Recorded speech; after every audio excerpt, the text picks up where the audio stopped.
안녕하세요. 여러분의 세금 해결사 세무사 강동균입니다. 결혼과 관련된 자금 사용, 축의금, 혼수 지원 같은 것들 정말 복잡하시죠? 특히 이런 지원들이 증여세와 연관되는지 잘 모르시는 분들이 많습니다. 그래서 오늘은 결혼과 관련한 축의금부터 신혼집 구매, 혼수, 그리고 입학 축하금과 유학 자금까지 증여세와 관련된 모든 내용을 한 번에 정리해 보겠습니다. 결혼식을 하다 보면 축의금 문제가 제일 먼저 떠오르죠. 혼주의 축의금, 즉 부모님이 받는 축의금은 세법적으로도 중요한 포인트입니다. 현실적인 사례부터 말씀드릴게요. 축의금 대부분은 신랑, 신부보다도 부모님, 그러니까 혼주가 그동안 상부상조로 지출했던 답례금인 경우가 많습니다. 따라서 법적으로도 혼주의 축의금은 혼주의 돈으로 보고 아무리 자녀의 결혼식에서 발생했더라도 부모님에게 귀속됩니다. 그런데 만약 이 축의금을 혼주가 자녀에게 건네주려면 어떻게 될까요? 세법적으로 자녀에게 증여한 것으로 간주될 수 있습니다. 한편 신랑 신부가 직접 받는 축의금도 있는데요. 이 축의금은 사회 통념적으로 타당한 수준이라면 자녀 본인의 돈으로 보아 증여세가 과세되지 않습니다. 세금을 피하려면 꼭 이렇게 하셔야 합니다. 신인척이 축의금을 줄 때 직접 신랑 신부에게 전달하도록 하세요.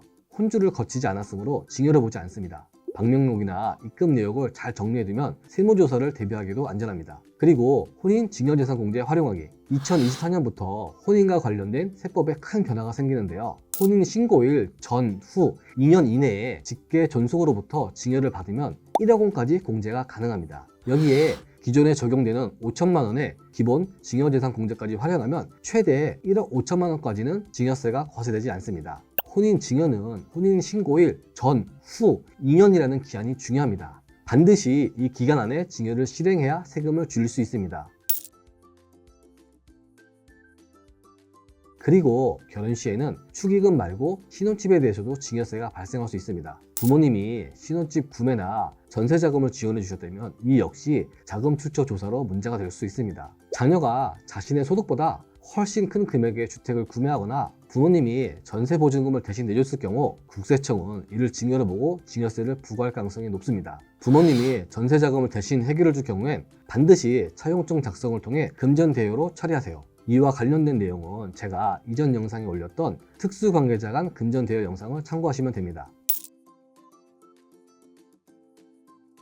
네, 세법상의 기준은 통상적인 혼수용품은 증여세가 비과세됩니다. 일반적인 신혼부부에게 필요하다고 인정되는 가구, 가전제품, 침구류, 그릇 등은 괜찮습니다. 하지만 고가의 귀금속, 호화 사치품, 자동차 등 통상적인 수준을 벗어난 혼수는 증여로 간주되므로 증여세가 과세될 수 있습니다.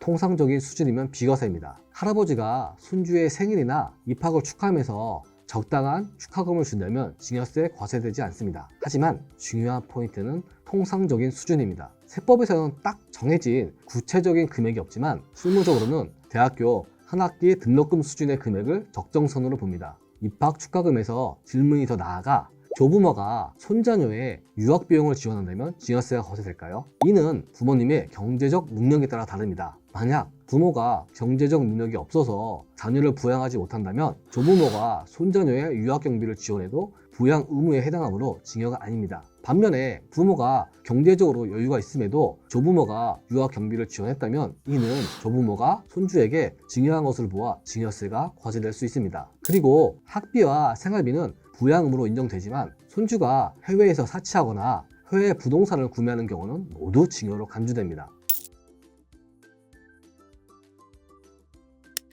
축의금은 혼주와 자녀의 구분이 중요합니다. 혼인증여재산공제로 최대 1억 5천만 원까지 비과세 혜택을 누리세요. 신혼집 지원 시 차용증 작성 등 철저한 준비가 필요합니다. 혼수는 통상적 수준을 넘어서지 않도록 주의하세요. 유학 비용 지원은 부모님의 경제적 상황 능력에 따라 증여인지 결정됩니다. 오늘의 내용이 여러분께 조금이라도 도움이 되셨다면 좋아요와 구독 부탁드리겠습니다. 저는 세무사 강동균이었고요. 다음에도 더 유익한 세금 정보로 찾아뵙겠습니다. 감사합니다.